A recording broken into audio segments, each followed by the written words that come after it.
నాశనం చేసినటువంటి వ్యక్తి ఎవరైనా ఉంటారంటే అది చంద్రబాబు గారు. ఇవాళ వ్యవస్థని పనిచేయించడం కోసం ఇవాటి రోజున ముందుకెళ్తున్నాడు అంటే జగన్మోహన్ రెడ్డి. కాబట్టి ఆ వ్యత్యాసాన్ని డెఫినెట్ గా ప్రజలు చూస్తున్నారని చెప్పని నేను అంటున్నాను. రైట్. శంకర్ గారు ఒక్క మాట సూటిగా చెప్పండి. ఈ పొత్తు వలన జరుగుతున్నటువంటిది ఇప్పటికీ కొన్ని అసంతృప్తులు ఉంటాయి, ఇవన్నీ ఉంటది. ఈ ఓట్ల ట్రాన్స్ఫర్ అనేటువంటిది జరుగుతుందా?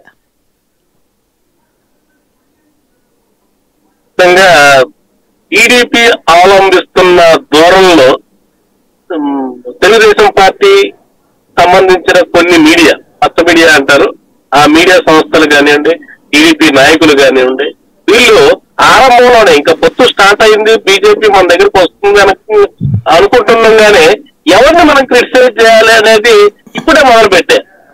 పోయినసారి 2014లో వీళ్ళకి సపోర్ట్ చేస్తే పవన్ కళ్యాణ్ గారిని 2014 వాళ్ళు ప్రమాణ స్వీకారం దాకా ఆగారు. కానీ ఇప్పుడు అసలు ఇప్పుడే విజయం సాధించడం, ఎందుకంటే కొంతమంది ఈ అలయన్స్ వల్ల సీట్లు కోల్పోయిన కొంతమంది ఆశావాహులు ఉన్నారు. వాళ్ళు తీవ్ర అంటే ఇలాంటి అలయన్స్ లో అధికారంలో మనం భాగస్వామ్యం కాలేకపోతున్నామని వాళ్ళు నిరాశ చెంది ఉన్నారు. వీళ్ళు ఎట్లయినా తమ సీటు వాటికైనా దక్కించుకోవాలని చెప్పి వీళ్ళ మీద చేసే యువతల వాళ్ళకి సహకరించకపోవడం వల్ల ఆ స్థానిక సంస్థలు, ఉదాహరణకు తెనాలి ఉంది, నాదెండ్ల మనోహర్ గారు ఈ కూటమి తరఫున జనసేన అభ్యర్థిగా పోటీ చేస్తా ఉంటే ఆలపాటి రాజేంద్ర ప్రసాద్ గారు ఆయన సహకరించలేని పరిస్థితి. రాజేంద్ర ప్రసాద్ గారు పరిస్థితి ఏంటంటే, నాకు ఇక్కడ ఆదర్శం ఉంది, నేను ఇక్కడ లోకల్ గా స్థానికుడిని, నేను ఎక్కువ సార్లు కాంటాక్ట్ చేసి గెలిచి ఉన్నాను, కాబట్టి నాదెండ్ల మనోహర్ గారి కన్నా నేనే ఎక్కువ ఇక్కడ ఓట్లు సాధించగలుగుతానని చెప్పి ఆయన చెప్పుకునే పరిస్థితి.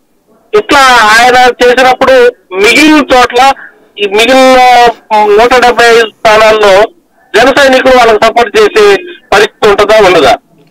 ఖచ్చితంగా ఒకగానే చెప్పుకోవచ్చు. ఎందుకంటే టీడీపీ వాళ్ళు 24 సీట్లు సహకరించినప్పుడు వీళ్ళు మిగిలిన 175 స్థానాల్లో సహకరించాల్సిన అవసరం ఉండదు, సహకరించారని చెప్పి చెప్పుకోవచ్చు.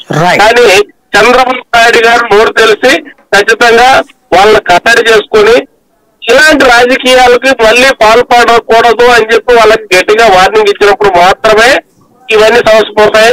లేదంటే కూటమి విజయం అనేది అనుమానాస్పదం అని చెప్పి చెప్పుకోవచ్చు. థ్యాంక్ యూ వెరీ మచ్ అండి. సుందరాం శర్మ గారు, తిరుపతిరావు గారు, లక్ష్మణ్ గారు,